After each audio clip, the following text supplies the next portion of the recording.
Hi, everybody. Okay, more of Harry Potter. I'm starting on page 37. So Harry ran off from the Dursleys, and the night bus picked him up for wizards, a night bus just for wizards and witches. And he saw the same person on the news that Uncle Vernon had seen. And the bus driver Stan showed him that that news was also there in the Wizarding World on the Daily Prophet newspaper. So that's what they're talking about right now. Okay. Sirius Black, he said, nodding. Course was on the Muggle news. Neville, where you been? Remember, Harry told Stan that his name was Neville. He didn't want to give him his real name. He gave a superior sort of chuckle at the blank look on Harry's face, removed to the front page, and handed it to Harry. You ought to read the papers more, Neville. Harry held the paper up to the candlelight and read, Black still at large. Sirius Black, possibly the most infamous prisoner ever to be held in Azkaban Fortress, is still eluding capture, the Ministry of Magic confirmed today. We are doing all we can to recapture Black, said the Minister of Magic, Cornelius Fudge, this morning, and we beg the magical community to remain calm. Fudge has been criticized by some members of the International Federation of Warlocks for informing the Muggle Prime Minister of the crisis. Well, really, I had to, don't you know, said an irritable Fudge. Black is mad. He's a danger to anyone who crosses him, magic or Muggle.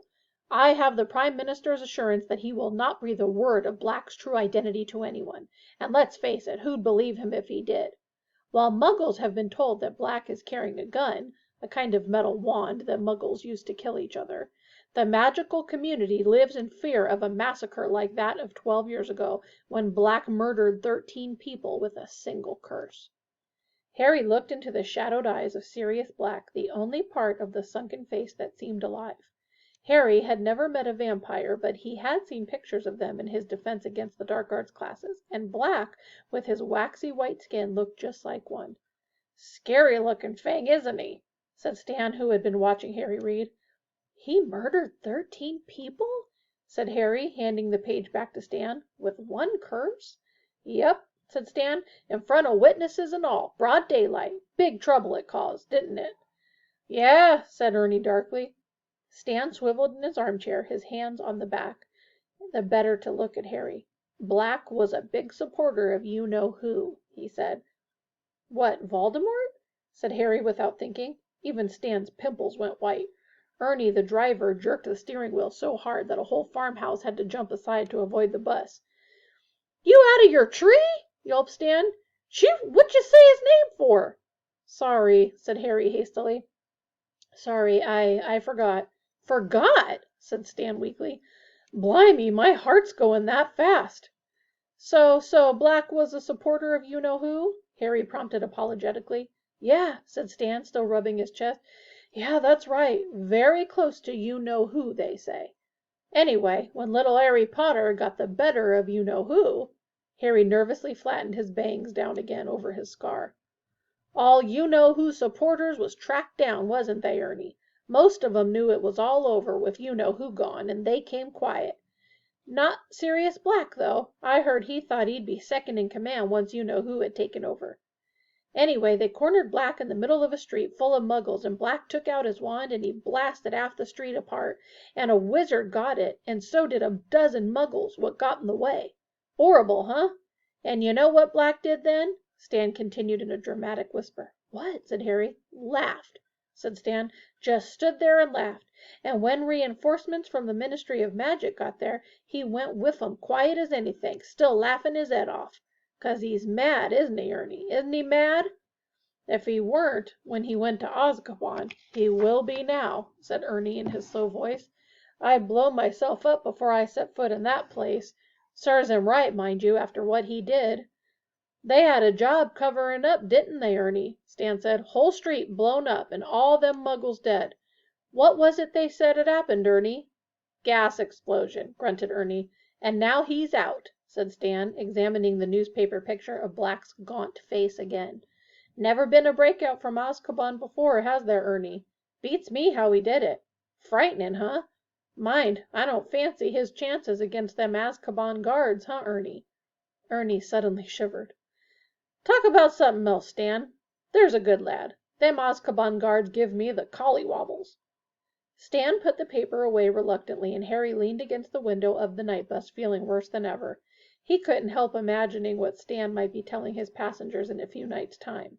"Hear about that Harry Potter? Blew up his aunt. We had him here on the night bus, didn't we, Ernie? He was trying to run for it." He, Harry, had broken wizard law just like Sirius Black. Was inflating Aunt Marge bad enough to land him in Azkaban? Harry didn't know anything about the wizard prison, though everyone he'd ever heard speak of it did so in the same fearful tone. Hagrid, the Hogwarts gamekeeper, had spent 2 months there only last year. Harry wouldn't soon forget the look of terror on Hagrid's face when he had been told where he was going, and Hagrid was one of the bravest people Harry knew. The night bus rolled through the darkness, scattering bushes and wastebaskets, telephone booths and trees, and Harry lay, restless and miserable, on his feather bed.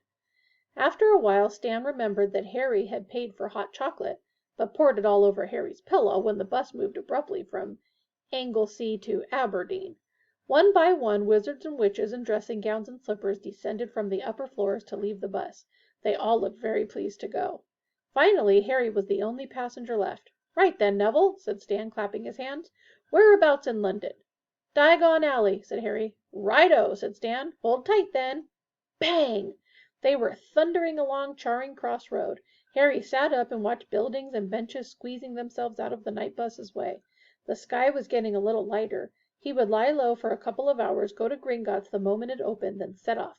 Where, he didn't know. Ernie slammed on the brakes, and the night bus skidded to a halt in front of a small and shabby-looking pub, the Leaky Cauldron, behind which lay the magical entrance to Diagon Alley. "Thanks," Harry said to Ernie. He jumped down the steps and helped Stan lower his trunk and Hedwig's cage onto the pavement. "Well," said Harry, "bye then." But Stan wasn't paying attention. Still standing in the doorway to the bus, he was goggling at the shadowy entrance to the Leaky Cauldron. "There you are, Harry," said a voice. Before Harry could turn, he felt a hand on his shoulder. At the same time, Stan shouted, "Blimey, Ernie, come here, come here!" Harry looked up at the owner of the hand on his shoulder and felt a bucketful of ice cascade into his stomach. He had walked right into Cornelius Fudge, the Minister of Magic himself. Stan leapt onto the pavement beside him. "What did you call Neville, Minister?" he said excitedly. Fudge, a portly little man in a long pin-striped cloak, looked cold and exhausted. "Neville?" he repeated, frowning. "This is Harry Potter." "I knew it!" Stan shouted gleefully. "Ernie! Guess who Neville is? He's Harry Potter! I can see his scar!" "Yes," said Fudge testily. "Well, I'm very glad the night bus picked Harry up, but he and I need to step inside the Leaky Cauldron now." Fudge increased the pressure on Harry's shoulder, and Harry found himself being steered inside the pub. A stooping figure bearing a lantern appeared through the door behind the bar. It was Tom, the wizened, toothless landlord. "You've got him, Minister," said Tom. "Will you be wanting anything?" "Perhaps a pot of tea," said Fudge, who still hadn't let go of Harry. There was a loud scraping and puffing from behind them, and Stan and Ernie appeared, carrying Harry's trunk and Hedwig's cage, and looking around excitedly. "How come you didn't tell us who you are, Neville?" said Stan, beaming at Harry, while Ernie's owlish face peered interestedly over Stan's shoulder. "And a private parlor, please, Tom," said Fudge pointedly. "Bye," Harry said miserably to Stan and Ernie, as Tom beckoned Fudge toward the passage that led from the bar. "Bye, Neville," called Stan. Fudge marched Harry along the narrow passage after Tom's lantern, and then into a small parlor. Tom clicked his fingers, a fire burst into life in the grate, and he bowed himself out of the room. "Sit down, Harry," said Fudge, indicating a chair by the fire. Harry sat down, feeling goosebumps rising up his arms despite the glow of the fire. Fudge took off his pin-striped cloak and tossed it aside, then hitched up the trousers of his bottle-green suit and sat down opposite Harry. "I am Cornelius Fudge, Harry, the Minister of Magic."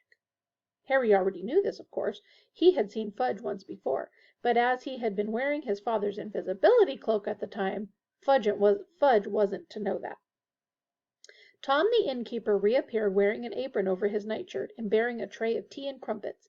He placed the tray on a table between Fudge and Harry and left the parlor, closing the door behind him.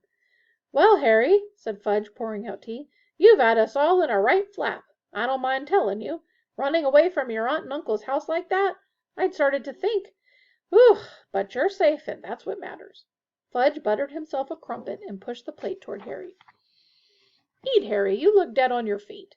Now then, you will be pleased to hear that we have dealt with the unfortunate blowing up of Miss Marjorie Dursley. 2 members of the Accidental Magic Reversal Department were dispatched to Privet Drive a few hours ago. Miss Dursley has been punctured, and her memory has been modified. She has no recollection of the incident at all. So that's that, and no harm done." Fudge smiled at Harry over the rim of his teacup, rather like an uncle surveying a favorite nephew. Harry, who couldn't believe his ears, opened his mouth to speak, couldn't think of anything to say, and closed it again. "Ah, you're worrying about the reaction of your aunt and uncle," said Fudge. "Well, I wouldn't deny that they are extremely angry, Harry, but they are prepared to take you back next summer as long as you stay at Hogwarts for the Christmas and Easter holidays." Harry unstuck his throat. "I always stay at Hogwarts for the Christmas and Easter holidays," he said, "and I don't ever want to go back to Privet Drive." Now, I'm sure you'll feel differently once you've calmed down," said Fudge in a worried tone. "They are your family after all, and I'm sure you are fond of each other, very deep down." It didn't occur to Harry to put Fudge right. He was still waiting to hear what was going to happen to him now. "So all that remains," said Fudge, now buttering himself a second crumpet, "is to decide where you're going to spend the last 2 weeks of your vacation. I suggest you take a room here at the Leaky Cauldron and—" "Hang on," blurted Harry. "What about my punishment?" Fudge blinked. "Punishment? I broke the law," Harry said. "The decree for the restriction of underage wizardry?" "Oh, my dear boy, we're not going to punish you for a little thing like that," cried Fudge, waving his crumpet impatiently. "It was an accident. We don't send people to Azkaban for blowing up their aunts." But this didn't tally at all with Harry's past dealings with the Ministry of Magic. "Last year I got an official warning just because a house elf smashed a pudding in my uncle's house," he told Fudge, frowning. "The Ministry of Magic said I'd be expelled from Hogwarts if there was any more magic there." Unless Harry's eyes were deceiving him, Fudge was suddenly looking awkward. "Circumstances change, Harry. We have to take into account. In the present climate. Surely you don't want to be expelled." "Of course I don't," said Harry. "Well, then what's all the fuss about?" laughed Fudge. "Now have a crumpet, Harry, while I go and see if Tom's got a room for you." Fudge strode out of the parlor, and Harry stared after him. There was something extremely odd going on. Why had Fudge been waiting for him at the Leaky Cauldron, if not to punish him for what he'd done? And now Harry came to think of it, surely it wasn't unusual for the Minister of Magic himself to get involved in matters of underage magic. Fudge came back accompanied by Tom the innkeeper. "Room 11's free, Harry," said Fudge. "I think you'll be very comfortable. Just one thing, and I'm sure you'll understand. I don't want you wandering off into Muggle London, all right? Keep to Diagon Alley. And you're to be back here before dark each night. Sure you'll understand. Tom will be keeping an eye on you for me." "Okay," said Harry slowly, "but why—" "Don't want to lose you again, do we?" said Fudge with a hearty laugh. No, best we know where you are, I mean." Fudge cleared his throat loudly and picked up his pinstripe cloak. "Well, I'll be off. Plenty to do, you know." "Have you had any luck with Black yet?" Harry asked. Fudge's finger slipped on the silver fastenings of his cloak. "What's that? Oh, you've heard. Well, no, not yet, but it's only a matter of time. The Azkaban guards have never yet failed, and they are angrier than I've ever seen them." Fudge shuddered slightly. "So I'll say good-bye." He held out his hand, and Harry, shaking it, had a sudden idea. "Minister, can I ask you something?" "Certainly," said Fudge with a smile. "Well, third years at Hogwarts are allowed to visit Hogsmeade, but my aunt and uncle didn't sign the permission form. Do you think you could?" Fudge was looking uncomfortable. "Ah," he said. No, I'm very sorry, Harry, but as I'm not your parent or guardian—" "But you're the Minister of Magic," said Harry eagerly. "If you give me permission—" "No, I'm sorry, Harry, but rules are rules," said Fudge flatly. "Perhaps you'll be able to visit Hogsmeade next year. In fact, I think it's best if you don't— Yes, don't. Well, I'll be off. Enjoy your stay, Harry." And with a last smile and shake of Harry's hand, Fudge left the room. Tom now moved forward, beaming at Harry. "If you'll follow me, Mr. Potter," he said, "I've already taken your things up." Harry followed Tom up a handsome wooden staircase to a door with a brass number 11 on it, which Tom unlocked and opened for him. Inside was a very comfortable-looking bed and some highly polished oak furniture, a cheerfully crackling fire, and perched on top of the wardrobe— "Hedwig!" Harry gasped. The snowy owl clicked her beak and fluttered down onto Harry's arm. "Very smart owl you've got there," chuckled Tom. "Arrived about 5 minutes after you did. If there's anything you need, Mr. Potter, don't hesitate to ask." He gave another bow and left. Harry sat on his bed for a long time, absent-mindedly stroking Hedwig. The sky outside the window was changing rapidly from deep velvety blue to cold steely gray, and then slowly to pink